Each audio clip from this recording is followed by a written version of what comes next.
Pria ini sudah tahu bahwa semua orang yang ada di kota ini bukanlah manusia asli, melainkan hanya pemain figuran seperti di sebuah film. Saat itu Truman menunjukkan keanehan ini kepada istrinya, yang sebenarnya juga pemeran pembantu di acara Truman ini. Truman bilang orang yang berjalan-jalan di sekitar mereka hanya melakukan kegiatan yang sama berulang-ulang. Setelah itu Truman kemudian mencoba mengendarai mobil secara ugal-ugalan bersama istrinya yang sudah ketakutan dengan tingkah Truman. Truman membawa mereka ke jembatan pembatas antara kota ini dan daerah luar. Kemudian Truman nekat ngegas mobilnya sendiri dan meminta istrinya untuk mengendalikan setir mobil mereka. Sampai akhirnya Truman berhasil membawa mobil mereka keluar dari kota. Untuk mencegah Truman, tim reality show membuat api besar, namun Truman tidak percaya dan hanya melewati api itu seperti biasa. Truman terus membawa istrinya untuk keluar, bahkan sampai istrinya itu menahan amarah dengan tingkah Truman ini. Sampai akhirnya mereka bertemu dengan polisi yang seakan-akan dibuat sedang menangani sebuah bencana besar di sana. Tentu saja awalnya Truman mempercayai bahwa tim menang sedang ada kebocoran PLTN di sini.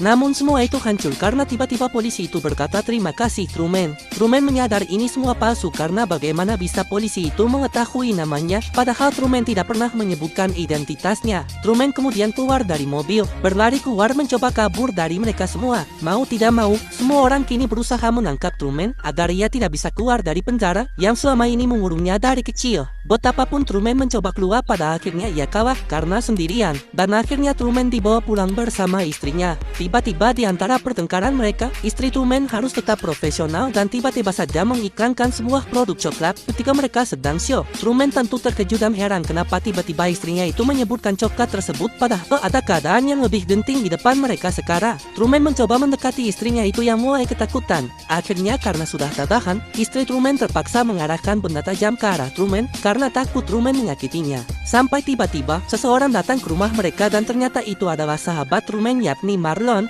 Istri Truman langsung berlari memeluk Marlon karena dirinya sudah ketakutan akan dihabisi Truman. Setelah kejadian tersebut, Marlon dan Truman duduk di dekat pelabuhan untuk menenangkan diri. Diam-diam sutradara sudah mengatur kalimat apa yang harus diucapkan Marlon kepada Truman untuk membuat Truman tersentuh dan mengira Marlon satu-satunya orang yang mengerti ketakutan Truman. Kemudian untuk menambah bumbu-bumbu drama, sutradara memutuskan memasukkan ayah Truman yang selama ini dikira tewas tenggelam. Semakin dibuat tersentuh para penonton yang sedang menyaksikan acara Truman ini. Sutradara berhasil mempengaruhi Truman kembali. Ia berhasil menyelamatkan acaranya ini yang nyaris membongkar rahasia mereka. Mantan Truman yang menonton acara ini marah sekali tidak terima Truman kembali dimanipulasi pikirannya. Setelah itu sebuah acara TV mengundang sutradara Truman Show untuk melakukan wawancara dan kemudian mengajak para penonton yang ingin bergabung dengan mereka jika ingin bertanya banyak hal dengan si sutradara. Mantan Truman berhasil masuk dan kemudian mengeluarkan unek-unek